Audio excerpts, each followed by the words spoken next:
kind of gets hot outside. Yeah. And it continues to be hot, so you don't want to heat up your kitchen. Right. And so I thought there'd be some really good opportunities to use pork in some quick and easy meals that still would be very filling and hearty for the family. Because you don't necessarily have to do that inside. Exactly. Okay. Yep. But also, a lot of people talk to me about how they don't want to eat pork because they think it's really high in fat, but it's actually not. There are 7 cuts that are leaner than a chicken thigh. And pork tenderloin is actually the leanest cut of pork, and it's leaner than a chicken breast without the skin. Wow. So most people don't know that. So it's very versatile, and this you can use for kebabs, stir fry. You can even put this in the crock pot in the kitchen in the summer, so it's not going to heat up your whole kitchen, and then turn that into pulled pork. And that's a leaner way to do pulled pork.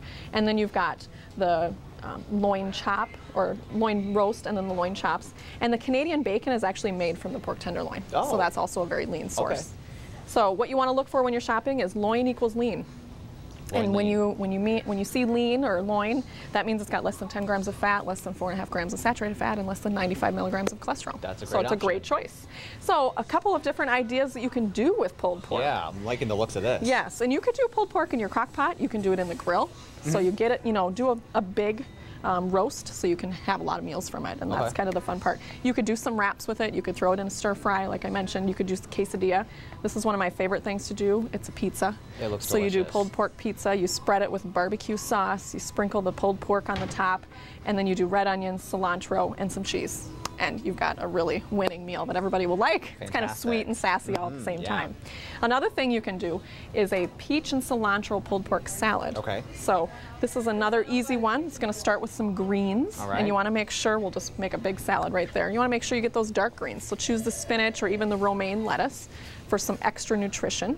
And obviously it's going to add a lot of color too. While you're doing that, you're going to also top with the peaches. You've got some red onions. You've got the pulled pork. I'm going to make up the dressing, which is some ginger, brown sugar, and allspice, and then some rice vinegar and some canola oil.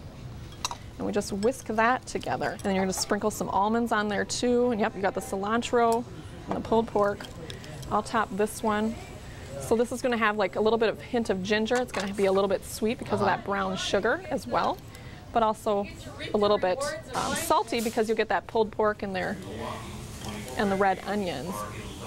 So you have a little bit of everything in the flavors that you're going to enjoy. And another thing to know when you're cooking pork on the grill or in the oven or broiling it or whatever, cook it to 145 to 160 instead of cooking it to 165. Okay. Because that's when you would tend to see a dried out, flavorless, not so moist piece of pork. But if you cook it to 145 and have it's going to be completely safe for you to eat and much more juicy and flavorful.